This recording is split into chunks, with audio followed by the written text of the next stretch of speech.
Paano kung ang pinakamalalim na mga salita na si Jesus ay nagsalita sa kanyang unang alagad ay hindi ang naitala sa ating mga Biblia?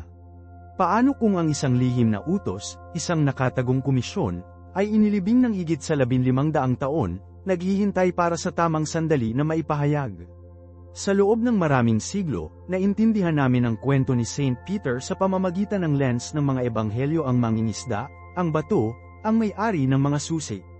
Ngunit ang isang kamakailan lamang na pagtuklas ng arkeolohiko, na nakakak sa putik ng dagat ng Galilea, ay nagdala ng isang mensahe na kapwa nagpapatunay at radikal na nagpapalawak ng lahat ng naisip nating alam.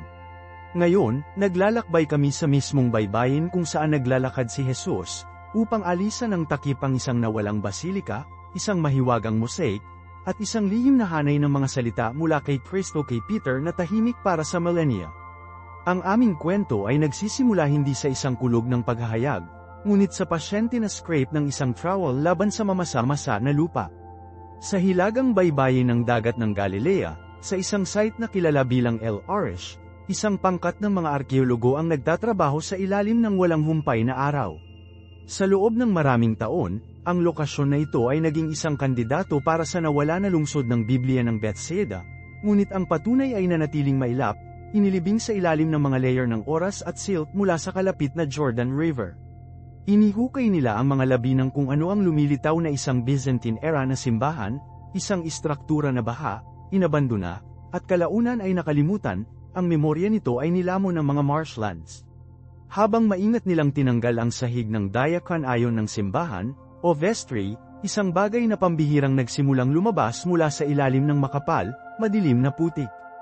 Hindi ito ginto o pilak, ngunit isang bagay na mas mahalaga, kulay. Masiglang, masalimuot na mga cube ng bato tesray lumitaw na lumitaw, bumubuo ng mga pattern at, hindi kapani-pani walang, mga titik. Natagpuan nila ang isang mosaic floor, halos perpektong napanatili ng mismong putik na nakatago mula sa kasaysayan.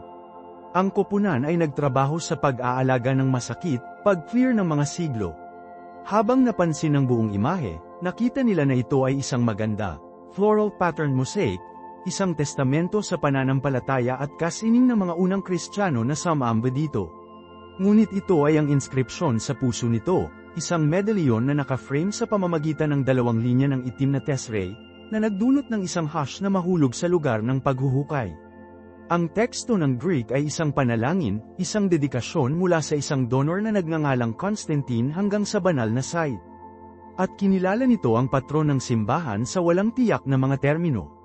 Ang inskripsyon ay pinarangalan ng isang figura na kung sino, at binanggit ko, ang pinuno at commander ng mga makalangit na apostol.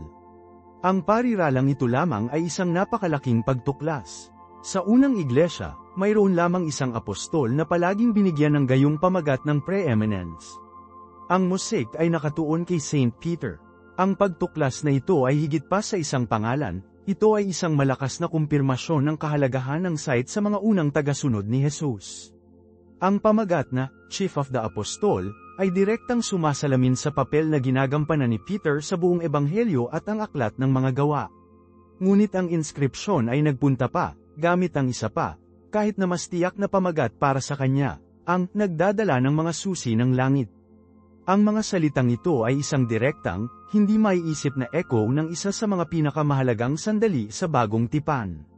Natagpuan natin ito sa Ebanghelyo ni Mateo, Kabanata 16. Dinadala ni Jesus ang kanyang mga alagad sa rehiyon ng Caesarea Philippi at tinanong sila ng isang mahalagang katanungan, sino ang sinasabi ng mga tao na ang anak ng tao? Matapos nilang bigyan siya ng mga karaniwang sagot si John ang Baptist, Elias, Jeremias, pinahit niya ng diretso ang tanong sa kanila, ngunit ano ang tungkol sa iyo? Sino ang sasabihin mo na ako? Ito ay si Simon Peter na sumusulong, na puno ng isang banal na paghahayag, at idineklara, ikaw ang Mesiyas, ang anak ng buhay na Diyos. Bilang tugon sa malalim na pagtatapat na ito ng pananampalataya, binigyan ni Jesus si Simon ng isang bagong pangalan, si Peter, na nangangahulugang bato, at sinasalita ko ang mga sikat na salita, at sinasabi ko sa iyo na ikaw si Pedro, at sa batong ito ay itatayo ko ang aking simbahan, at ang mga pintuan ng Hades ay hindi malalampasan nito. Bibigyan kita ng mga susi ng kaharian ng langit, kung ano ang magbubuklod sa lupa ay mababalewala sa langit, at kung anuman ang iyong maluwag sa lupa ay tatanggalin sa langit. Sa loob ng 2,000 taon, ang mga talatang ito ang naging pundasyon para sa awtoridad ni Peter sa tradisyon ng Kristiyano. At ngayon, narito sa El Arish, ang mga arkeologo ay walang takip na isang pisikal, nasa salat na link sa mismong sandaling iyon isang 1,500 taong gulang na mosaic, na nilikha ng isang pamayanan ng mga mananampalataya, na malinaw na ipinagdiwang si Peter bilang isa na humawak ng mga susi. Ang oral tradisyon at ang account sa banal na kasulatan ay hindi lamang abstract teolohiya, inukit sila sa bato sa sahig ng isang simbahan, mismo sa baybayin ng dagat ng Galilea. Ngunit ang inskripsyon na ito ay higit pa sa kumpirmahin lamang ang dedikasyon ng simbahan, ito ay nakaangkla sa isang mas malalim na misteryo, ang lokasyon ng isang nawalang lungsod na sentro ng salaysay ng Ebanghelyo. Habang ipinagpatuloy ng mga arkeologo ang kanilang trabaho, nagsimula silang maghukay sa ilalim ng sahig ng Byzantine Basilica. Habang sila ay mas malalim, ang layer ni layer, isang kwento mula sa isang mas maaga na oras ay nagsimulang lumitaw. Sa ilalim ng pundasyon ng Grand Church, natagpuan nila ang mapagpakumbabang labi ng ibang mundo. Natuklasan nila ang mga simpleng pader ng bato ng mga pribadong bahay. Natagpuan nila ang mga lead na timbang ng pangingisda, ang uri na ginamit upang lumubog ang mga lambat sa dagat ng Galilea. Natagpuan nila ang mga kawit ng bakal, hubog at handa na para sa isang linya. Natagpuan nila ang palayok at barya na hindi nakikipag-date hindi sa panahon ng Byzantine ng ika-5 at ika-6 na siglo, ngunit sa panahon ng Roman noong unang siglo ang oras ni Jesus at ng kanyang mga alagad. Hindi lamang sila sa isang simbahan na itinayo upang parangalan si Peter, nakatayo sila sa gitna ng mismong uri ng nayon ng first siglo na nayon na si Peter mismo ay tatawag sa bahay. Ang pagkakahanay na ito ay nakamamanghang. Ang Biblia ay napakatiyak tungkol sa bayan ng mga unang alagad nito. Sa Ebanghelyo ni Juan, Kabanata 1, taludtod 44, malinaw na sinasabi nito, si Philip, tulad nina Andrew at Peter, ay mula sa bayan ng Bethsaida. Sa loob ng maraming siglo, pinagtatalunan ng mga iskolar ang eksaktong lokasyon ng Bethsaida. Inilarawan nito ng historiador na si Josephus bilang isang nayon na kalaunan ay na-upgrade sa katayuan ng isang lungsod ng Greco-Roman, o polis. Ang ebidensya na walang takip sa El Arish isang nayon ng Roman era na umiiral ng direkta sa ilalim ng isang pangunahing simbahan ng Byzantine na nakatuon kay Peter na perpekto ang paglalarawan. Ang pagtuklas ng mosaic, na may malinaw na sanggunian kay Peter, ay naging pangwakas, mahalagang piraso ng katibayan. Mahigpit na iminungkahi na ang mga unang Kristiyano ay may alam para sa tiyak, alam nila ang eksaktong lugar na ito ay si Bethsaida, ang tahanan nina Peter, Andrew, at Philip, at nagtayo sila ng isang kahangahangang simbahan sa site na iyon upang gunitain ang katotohanan iyon. Hindi lamang sila nagtatayo ng isang simbahan, pinapanatili nila ang memorya ng isang sagradong lugar. Ang gawain ito ng pangangalaga ay isang malalim na pahayag. Isipin mo ito, ang mga taong nagtayo ng simbahang ito, mga 400 taon pagkatapos ng oras ni Kristo, ay naninirahan sa isang mundo kung saan ang Kristyanismo ay umalis mula sa isang inuusig na sekta sa opisyal na relihiyon ng Roman Empire. Nagkaroon sila ng pag-access sa mga mapagkukunan, sa imperial patronage, sa sopistikadong engineering at artistry. At saan nila pinili na magtayo ng isa sa kanilang mahusay na mga monumento? Hindi lamang sa isang pangunahing lungsod tulad ng Jerusalem o Roma, ngunit narito, sa tiyak na ito, mapagpakumbabang patch ng baybayin. Gumagawa sila ng isang sadyang pagbabalik sa pinagmulan. Sinasabi nila, bago ang mga katedral, bago ang mga konseho, bago ang imperyo, lahat ito ay nagsimula dito, kasama ang mga mangingisda sa isang nayon. Ito ang aming ground zero. Ang mga arkeologo sa El Arish ay nakakaranas ng layering ng kasaysayan sa pinaka-visceral na paraan na may isip. Sa isang banda, maaari silang humawak ng isang macelan, iridescent na piraso ng isang Byzantine glass chalice, isang labi ng isang sagradong liturhiya. Sa kabilang dako, isang magaspang, functional lead net sinker mula sa unang siglo. Ang dalawang bagay, na pinaghiwalay ng mga siglo ngunit natagpuan lamang ang mga paanang patayo sa lupa, sabihin ang buong kwento. Kinakatawa nila ang paglalakbay ng isang ideya na nagsimula sa mga mangingisda na naghahagis ng mga lambat at lumaki sa isang pananampalataya na maghuhubog sa mundo ng kanluran. Upang tumayo sa paghuhukay na yun ay tumayo sa isang time machine, na may isang paa sa mundo ng opisyal na simbahan ng Roman Empire at ang isa pa sa maputik, nayon na nayon ng mga apostol. At ang nayon mismo ay patuloy na nag-aalok ng higit pang mga lihim na nakahanay ng perpekto sa mga makasaysayang account sa labas ng Biblia. Tandaan ang paglalarawan mula sa historiador na si Josephus. Sinabi niya na si Bethsaida ay isang nayon na kalaunan ay nakataas sa katayuan ng isang lungsod, isang *****, ng pinuno na si Philip the Tetrarch. Ang isang simpleng nayon ng pangingisda ay hindi lamang naging isang lungsod sa magdamag.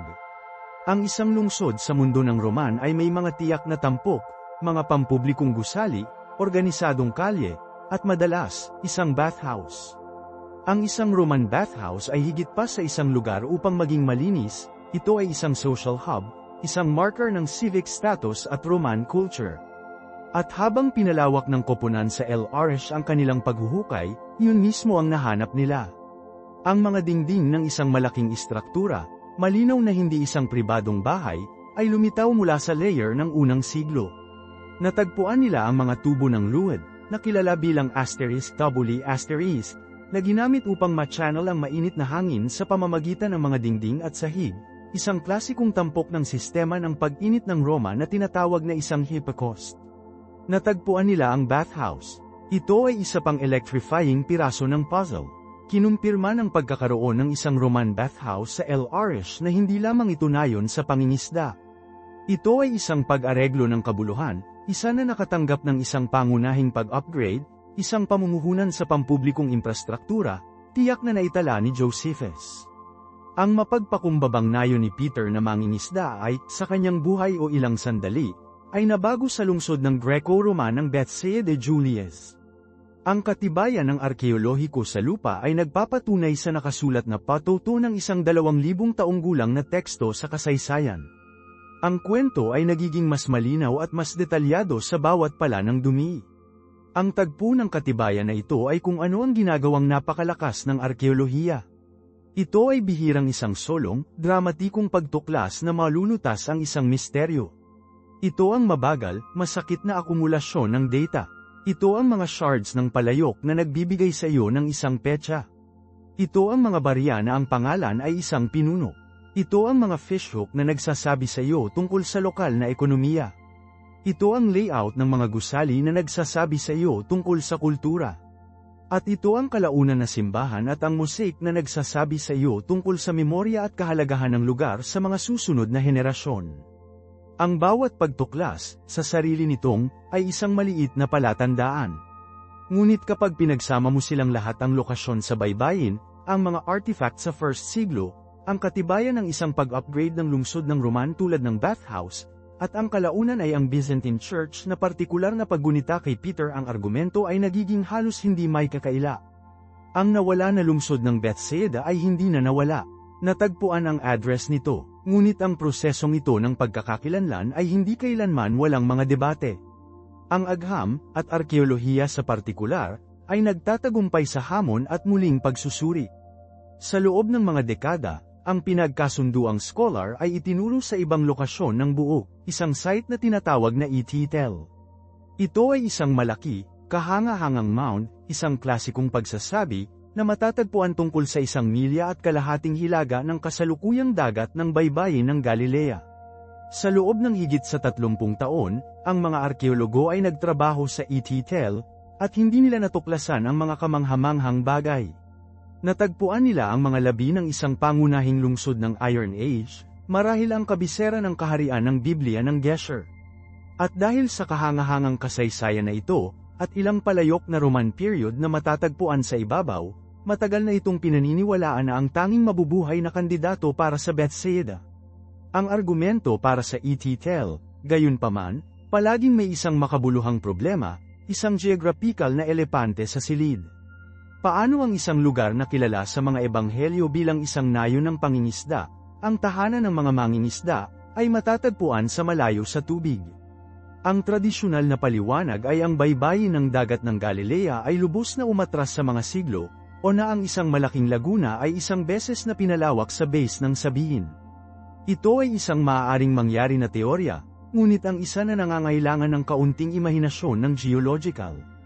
Bukod dito, habang may tiyak na mga nahanap na panahon ng Roman sa ET-tel, medyo kalat. Ang gininto ang edad ng site ay malinaw na siglo bago ang oras ni Jesus. Hindi ito lubos na naramdaman ng isang nakagaganyak na unang siglo na Roman *police*. Ito ay nadama tulad ng isang sinaunang lungsod na may isang maliit, kalaunan na pag-areglo na itinayo sa tuktok ng mga lugar ng pagkasira nito. Dito nagiging revolusyonaryo ang mga natuklasan sa LRS. Hindi lamang nila ipinakita ang isang kahalili, direkta nilang tinugunan ang mga kahinaan ng teorya ng ET-tel.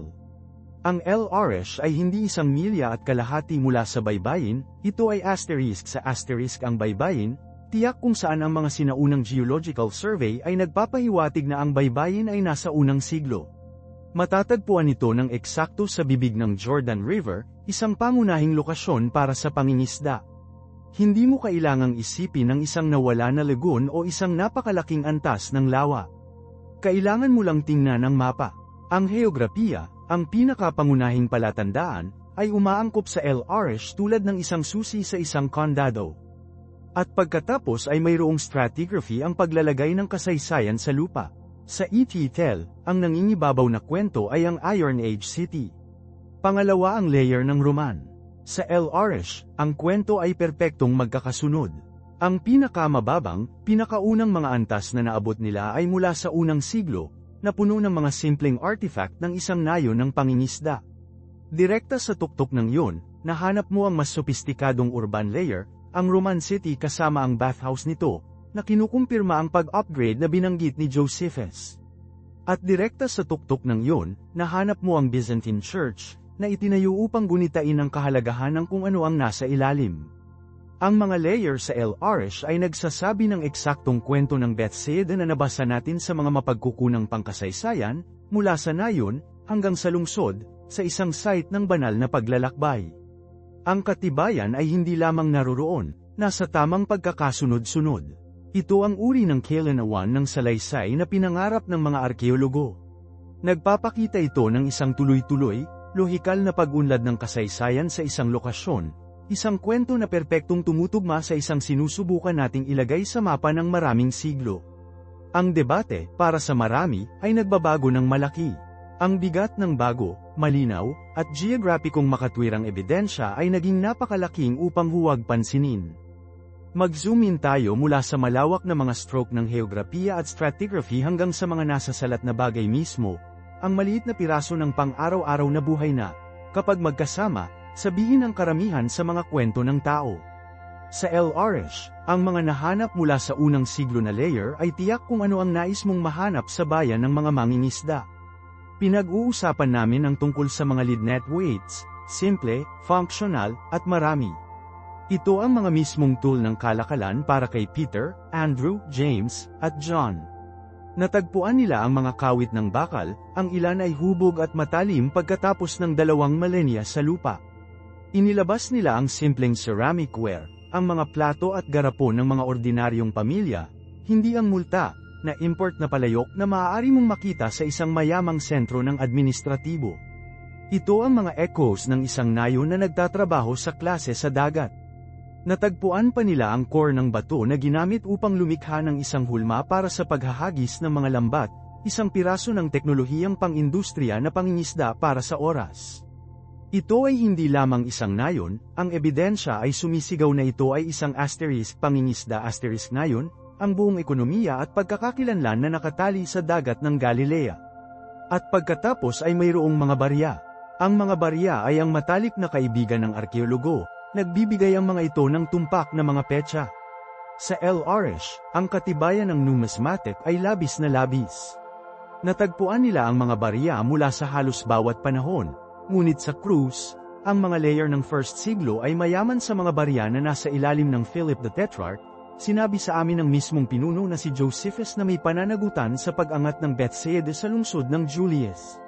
Ito ay isang direktang link, isang materyal na lagda ng makasaysayang sandali na sinusubukan nating matukoy. Ang paghahanap ng mga tiyak na barya sa mga tiyak na layer na ito ay tulad ng paghahanap ng isang nakasay na litrato sa isang eksena sa krimen. Inilalagay nito ang pangunahing makasaysayang figura sa lokasyon sa eksaktong tamang oras. Ngunit tandaan, Hindi lamang sinabi ni Josephus na si Bethsaida ay isang nayon. Sinabi niya na na-upgrade ito sa isang police isang lungsod. At ano ang isa sa mga quintessential hallmarks ng isang Roman city? Public architecture. Narito kung saan ang pagtuklas ng bathhouse ng Roman era sa El Arish ay nagiging isang tagapagpalit ng laro. Ito ay hindi lamang isang maliit na pribadong paliguan. Ang paghuhukay ay nagsiwalat ng isang malaking istruktura na may mga tubo ng luwad para sa pag-init ng tubig, mga sahig na nakatile na mosaic, at mga silid na nakavault. Ang isang bathhouse sa mundo ng Roman ay higit pa sa isang lugar upang maging malinis. Ito ay ang sosyal at pang-ekonomiyang puso ng lungsod. Ito ay kung saan ginawa ang mga deal, tinalakay ang politika, at ipinakita ang katayuan sa lipunan. Ang pagtatayo ng naturang pasilidad ay nangangailangan ng makabuluhang pamumuhunan at engineering, isang malinaw na tanda ng urbanisasyon at pagmamalaki ng civic. Upang makahanap ng isang bathhouse ng scale na ito sa El Arish ay nagbibigay ng malakas, pisikal na corroboration para sa account ni Josephus tungkol sa pag-upgrade ni Philip. Nagpapakita ito ng isang paglipat mula sa isang simpleng nayon sa isang sopistikadong, Romanized na sentro ng lungsod, doon mismo sa dumi. At kung kinukumpirma ng bathhouse si Josephus, ang layer ng direkta sa itaas nito ay nagsasalita sa tradisyon ng Kristiyano. Sa loob ng maraming siglo, ang isang mahalagang piraso ng puzzle ay isang travelogue na isinulat ng isang ika-8 siglo na Bavarian obispo na nagngangalang Willibald. Sa kanyang paglalakbay sa banal na lupain, isinulat niya na naglakbay siya sa Bethsaida at bumisita sa isang simbahan na itinayo sa bahay ni Peter at Andrew. Sa loob ng mahabang panahon, ito ay isang kwento lamang, isang nakakagulat na clue na walang pisikal na angkla. Ngunit habang ang mga excavator sa El Arish ay lumipat sa layer ng Byzantine, sinimulan nilang alisan ng takip ang mga labi ng isang malaki, kahanga-hangang simbahan. Natagpuan nila ang gilded glass tesserae, maliit na piraso ng baso mula sa mga ornate wall mosaics na glittered sa kandila. Natuklasan nila ang sahig ng simbahan, pinalamutian ng masalimuot na mosaic na naglalarawan ng mga geometric na pattern at floral motif. Pagkatapos, sa tag-araw ng 2022, natagpuan nila ang baril sa paninigarilyo. Ang naka-embed sa mosaic floor ng diacon icon ng simbahan, isang silid na katabi ng pangunahing apse, ay isang malaking inskripsyon. Nagsisimula ito sa isang panalangin sa isang lokal na donor, ngunit ito ang pangalawang bahagi na nagtatapos sa iyong buhok. Ang inskripsyon ay partikular na humihikayat sa pamamagitan ng pinuno at commander ng mga makalangit na apostol. Sa tradisyon ng Byzantine Christian, may isang figura lamang na tinukoy ng pamagat na iyon, Saint Peter dito, sa itim at puti o sa halip, sa bato at baso ay isang direktang apela kay Peter, ang mangingisda mula sa Bethsaida, sa mga lugar ng pagkasira ng isang simbahan ng Byzantine na itinayo sa mismong lugar kung saan tumayo ang isang nayon ng pangingisda sa unang siglo. Ang koneksyon ay electric, nag-uugnay ito sa lugar, ang tao, at ang mahabang tradisyon ng paglalakbay sa lahat sa isang hindi may kakaila na artifact. Ito ang pisikal na pagpapakita ng account ni Willibald, ang dahilan ng mga peregrino ay dumating dito sa loob ng maraming siglo. Naniniwala sila na ito ay si Bethsaida, ang tahanan ng mga apostol, at nagtayo sila ng isang bantayog upang ilaan ito. Kaya't ipos natin ang inskripsyon na yon, dahil ang kahalagahan nito ay hindi maaaring ma-overstated. Ito ay hindi lamang isang pangalan na nakasulat sa isang palayok. Ito ay isang formal, napakalaking inskripsyon na itinakda sa sahig ng isang sagradong puwang. Ang pamagat mismo, Chief and Commander ng Langit na Apostol, ay isang direktang pagsasali ng Greek *archistrategios*, isang mataas na termino ng militar. Sa isang konteksto ng Byzantine, nakalaan ito para sa mga archangels Michael at Gabriel, at para kay Peter. Ito ay isang pagpapahayag ng kanyang preeminence, ang kanyang papel bilang pinuno ng simbahan. Upang mahanap ang pamagat na ito, sa lugar na ito, ay upang mahanap ang mundo ng Byzantine na sumisigaw ng paniniwala nito sa mga siglo. Hindi nila tinutulig ang kanilang mga taya. Hindi nila ito iminumungkahi na ito maaaring maging bahay ni Peter. Inihayag nila ito, inilalagay ito sa bato para sa bawat peregrino na tumawid sa threshold. At isipin ang tungkol sa konteksto ng inskripsyon na yon. Natagpuan ito sa loob ng isang simbahan na pinalamutian ng mga gilded mosaics. Ngayon, ang gilded glass tesserae ay hindi mura. Ito ay isang luho na mabuti, isang hindi kapani-paniwalang mahal at dalubhasang form ng sining. Ang dahon ng ginto ay kailangang maging delicately sandwiched sa pagitan ng dalawang layer ng baso, pagkatapos ay gupitin sa maliliit na mga parisukat. Ang paggawa at pag-install ng mga mosaic na ito ay nangangailangan ng mga master craftsmen, na malamang na dinala mula sa mga pangunahing sentro ng metropolitan tulad ng Antioquia o kahit na Constantinople. Hindi ito ang gawain ng isang lokal na parokya. Ito ay isang piraso ng pahayag. Nagpapahiwatig ito ng napakalawak na kayamanan at imperial o mataas na antas ng ecclesiastical patronage. Ang simbahang ito sa El Arej ay hindi isang nakalimutan na backwater chapel, ito ay isang pangunahing patutunguhan ng paglalakbay sa banal na lugar, na pinalamutian upang maipakita ang kataas-taasang kahalagahan nito. Ito ay isang site na idinisenyo upang galak at magbigay ng inspirasyon sa tapat na naglakbay hanggang ngayon upang makita ito. Ang kombinasyon ng tiyak na teksto ng inskripsyon at ang masigasig na dekorasyon ng istruktura ay lumilikha ng isang hindi may kakaila na larawan ng isang pangunahing, opisyal na kinikilala na banal na site na nakatuon sa pinuno ng mga apostol. Nagdudulot ito ng isang kamanghamanghang punto tungkol sa kung paano gumagana ang memorya sa buong kasaysayan. Ang simbahan ay hindi itinayo sa isang walang laman na bukid. Itinayo ito sa tuktok ng mga lugar ng pagkasira ng Roman city ng Julius.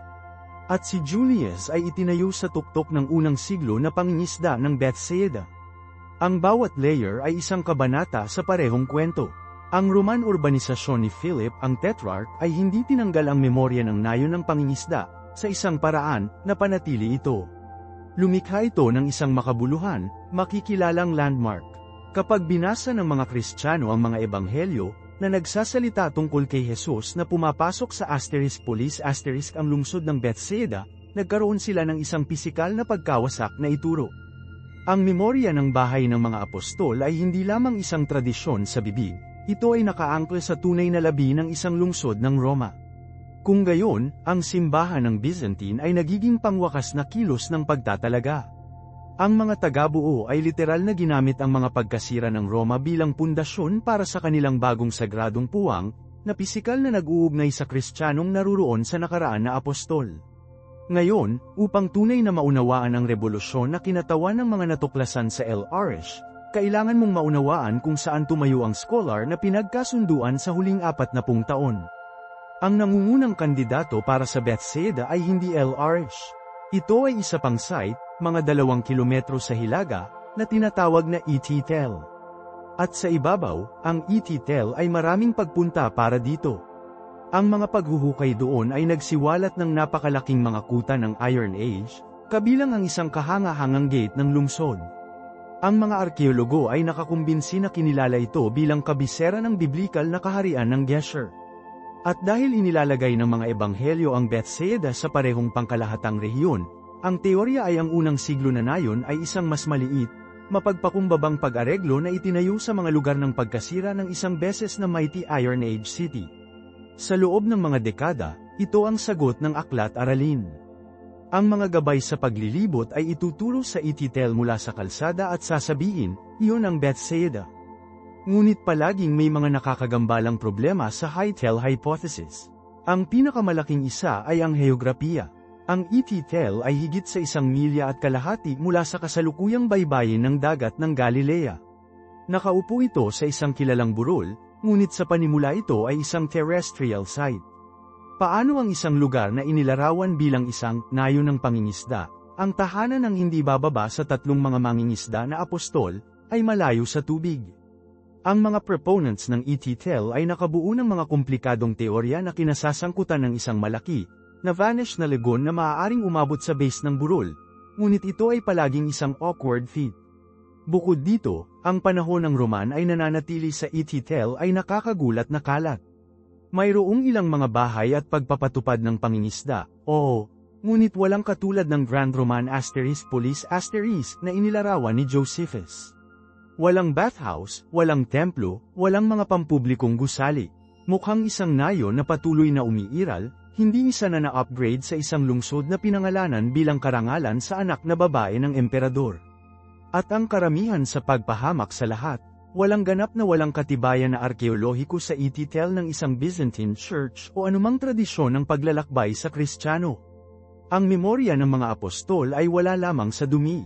Kaya, kung ang ititel ay mayroong lahat ng mga problemang ito, saan tayo iniwan? Iniwan kaming naghahanap ng isang site na malulutas ang mga bagtong na ito. Isang site na talagang nasa baybayin. Isang site na may malaking labi ng Roman era. At isang site na nagdadala ng marka ng kalaunan na pagsamba sa Kristiyano. At ito ay tiyak kung ano ang mga paghuhukay sa LRH na sistematikong ipinahayag, piraso sa pamamagitan ng nakamamanghang piraso. Magsimula tayo sa pinakapangunahing problema, heograpiya. Ang LRH ay matatagpuan ng direkta sa baybayin ng dagat ng Galilea, sa bibig ng ilog ng Jordan. Ito ay eksakto kung saan ang isang pangingisda na nayon asterisk ay dapat asterisk maging. Sa loob ng maraming siglo, ang site ay inilibing sa ilalim ng halos 2 metro ng silt at luwad, na idineposito ng ilog sa panahon ng pagbaha at sa pamamagitan ng pagbabago-bago ng mga antas ng lawa. Hindi lamang ito nakalimutan na site, ito ay isang geologically selyadong oras na kapsula. Ito ay nagpapaliwanag ng perpekto kung bakit ito nawala ng matagal, at kung bakit hindi ito nakuha ng mga naunang explorer. Ang mismong mga puwersa ng kalikasan na naging isang pangunahing lokasyon para sa mga mangingisda sa unang siglo ay ang parehong mga puwersa na nagtago nito mula sa pagtingin hanggang sa ang mga modernong diskarte sa paghuhukay ay maaaring magbalik-tanaw sa mga layer na iyon. Hindi na kailangan para sa mga komplikadong teorya tungkol sa mga haka-haka na laguna, nariyan ang tubig doon. Pagkatapos, tingnan natin ang panahon ng Roman. Habang ang koponan sa LRH ay naghukay sa pamamagitan ng alluvial mud, tinamaan nila ang layer ng Roma. At ang nahanap nila ay hindi isang kalat-kalat na nayon. Natagpuan nila ang hindi may isip na lagda ng isang tamang bayan ng Roma. Inilarawan nila ang mga labi ng isang bathhouse na estilo ng Roman, isang pampublikong gawain na nagpapahiwatig ng urbanisasyon at isang tiyak na antas ng katayuan ng civic, eksaktong uri ng pag-upgrade na inilarawan ni Josephus nang sabihin niya na binago ni Herodes Philip ang nayon ng Bethsaida sa asterisk police asterisk ni Julius. Natagpuan nila ang gilded glass tesserae, maliliit na mga parisukat ng baso na nabak na may dahon ng ginto, na ginamit upang lumikha ng kumikinang na mga mosaic sa dingding sa mga tahanan ng mayayaman o sa mga mahalagang pampublikong gusali. Hindi ito ang materyal na kultura ng isang simpleng nayon ng pangingisda, ito ang materyal na kultura ng isang maunlad na lungsod ng Roma. Natagpuan nila ang mga nangungunang mga timbang sa pangingisda at mga bakal na bakal, ngunit din ang mga apog na nagpapahiwatig ng isang populasyon ng mga Hudyo na nagmamasid sa mga batas ng kadalisayan, at hindi mabilang na mga shards ng pinong palayok na Roman. Ito ay isang perpektong timpla ng isang lokal na pamayanan ng pangingisda ng mga Hudyo na isinama sa mas malawak na mundo ng Roma. Ngunit ang pagtuklas na tunay na nagbabago ng lahat, ang nahanap na nagbibigay ng gon et tel na laging kulang, ay ang Byzantine Church.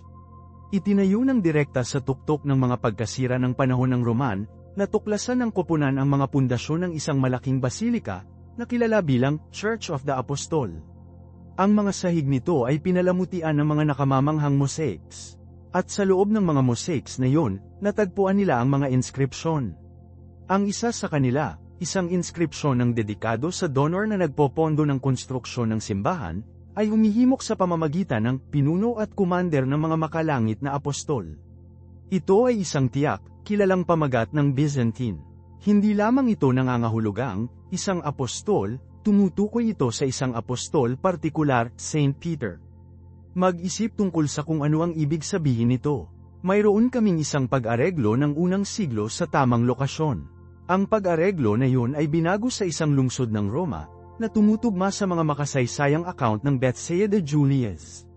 At pagkatapos, makalipas ang ilang siglo, ang mga Kristiyano ay nagtatayo ng isang pangunahing simbahan sa eksaktong lugar na iyon, na inilaan ito ng isang malinaw na sanggunian kay Peter, ang pinakatanyag na mangingisda mula sa Bethsaida. Hindi lamang ito nagkataon, ito ay isang kadena ng memorya, na napanatili sa bato at mosaic. Ipinapakita nito na sa loob ng maraming siglo pagkatapos ng panahon ni Jesus, alam ng mga Kristiyano ang eksaktong lugar na ito ay ang tahanan ng mga apostol, at naglakbay sila rito upang pasilayan ito.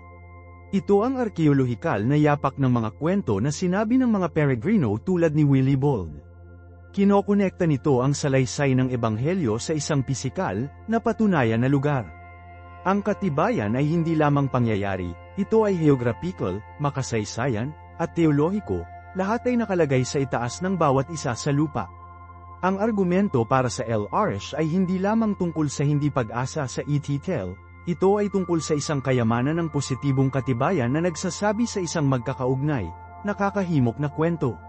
Ang bawat bagong pagtuklas sa El Arish ay tila nagdaragdag ng isa pang kabanata, isa pang detalye na nakakulong sa pagkakakilanlan ng mas ligtas sa lugar. Pinipilit nito ang isang kumpletong muling pagsusuri ng mapa ng mga ebanghelyo. At ang layering na ito ay tiyak kung ano ang gumagawa ng argumento ng arkeolohiko na napakalakas. Hindi ito tungkol sa paghahanap ng isang solong artifact. Ito ay tungkol sa stratigraphy, ang pagkakasunod-sunod ng mga layer sa lupa nagsasabi ng isang pare-pareho na kwento sa paglipas ng panahon.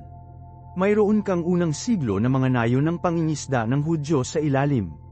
Pagkatapos, itinayo ng direkta sa tuktok nito, ang mas malaking lungsod ng Roma. At pagkatapos, itinayo ng direkta sa tuktok ng asterisk, ang Byzantine Church na paggunita sa mga apostol mula sa mismong nayon. Ito ay isang walang putol na kedena ng trabaho at memorya. Sa ET-tel, nasira ang chain na yon. Mayroon kang isang makabuluhang lungsod ng Iron Age, ngunit ang layer ng panahon ng Roman ay kalat, na katulad ng isang maliit na nayon, at walang pangunahing Byzantine Church na itinayo sa itaas upang gunitain ito bilang tahanan ng mga apostol.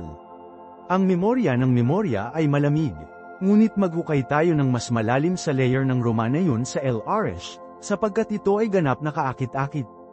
Ang koponan, na pinangunahan ni Mordecai Aviam at Stephen Notley, ay hindi lamang nakahanap ng mga piraso ng marmol at magarbong palayok. Natagpuan nila ang lagda ng arkitektura ng isang Roman police. Ang pinaka-nakamamanghang halimbawa nito ay ang bathhouse.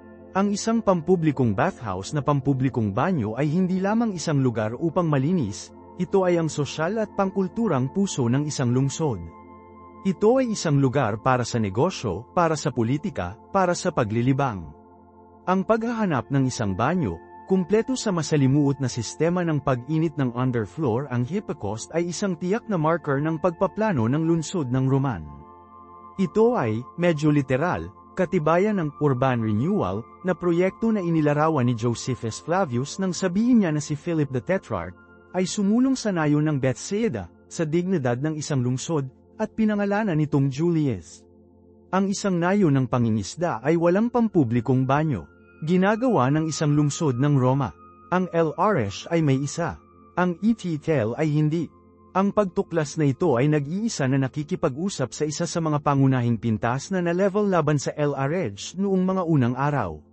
Sasabihin ng mga nag-aalinlangan, nasaan ang katibayan ng isang lungsod? Nasaan si Julius? Well, narito ito, umuusbong mula sa putik. Natagpuan nila ang gilded glass tesserae mula sa isang pader mosaic sa tabi nito, na nagmumungkahi na ito ay isang napakaraming pinalamutian na gusali.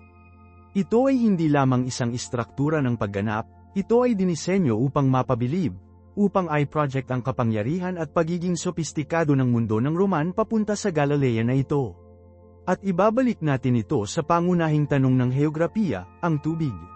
Sa loob ng mga dekada, ang buong debate ay nabuo ng mga pagpapalagay tungkol sa baybayin ng dagat ng Galilea.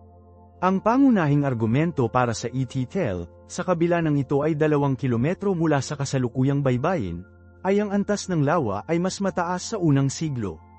Ang teorya ay ang aktibidad na tectonic at sedimentation mula nang naging sanhi ng pag-urong ng baybayin. Ngunit kamakailan lamang, ang mesancy ng pag-aaral ng geological ng lake bed at ang Jordan River Delta ay ganap na umakyat sa palagay na iyon. Ang mga pangunahing sample at pagsusuri ng sediment ngayon ay mariing iminumungkahi na ang kabaligtaran ay totoo. Ang antas ng lawa sa unang siglo ay malamang kahit na mas mababa kaysa sa ngayon. Isipin kung ano ang ibig sabihin nito. Kung ang lawa ay mas mababa, ang El Arish, na nasa kanan sa modernong baybayin kung saan ang ilog ng Jordan ay pumapasok sa lawa, ay magiging isang perpekto, protektado na daungan. Ito ay ang mainam na lokasyon para sa isang pangunahing hub ng pangingisda. At ET-tel, Ito ay magiging higit pa mula sa tubig kaysa sa ngayon. Ito ay magiging isang mataas, tuyo, bayan ng lupain. Ginagawa itong imposible na kandidato para sa tahanan ng mga mangingisda tulad nina Peter, Andrew, Philip, James, at John. Ang bagong geological data ay hindi lamang sumusuporta sa LRH, ito ay epektibong na-disqualify ang ETTL sa mga batayan ng heograpiya lamang. Ang agham ng lupa ay nagpapatunay sa kwento na sinabi ng mga bato. Kapag sumakay si Jesus sa isang bangka sa Bethsaida, maaari mo na siyang mailarawan sa paglalakad ng ilang mga paa sa isang nakagaganyak na daungan sa LRH, hindi naglalakad ng 2 kilometro sa lupain. Ginagawa nito ang salaysay na geographical na magkakaugnay sa paraang hindi ito kasama ng ETTL. Kaya, kapag pinagsama mo ang hindi mababago na arkeolohiya sa bagong geology, ang kaso para sa LRH bilang Bethsaida ay nagiging labis na nakakahimok, nagpinta ng isang matingkad, heograpiyang magkakaugnay na larawan ng mundo na alam ng mga apostol. Talagang nagtataka ka, hindi ba? Gusto kong basahin ang iyong mga saloobin sa mga komento. Ang saligan ba ng mga sinaunang salaysay sa isang nasa salat, na patunayan na lokasyon ng siyentipiko ay nagbabago kung paano ka personal na kumonekta sa mga kwento. Kung masiyahan ka sa paghuhukay sa kasaysayan at pag-alis ng katotohanan, tiyaking mag-subscribe at pindutin ang abiso na iyon upang hindi mo makaligtaan ang aming susunod na pagsisiyasat, na maaari mong panoorin sa pamamagitan ng pag-click sa link dito. Hanggang sa susunod, manatiling mausisa. Ito si Marco.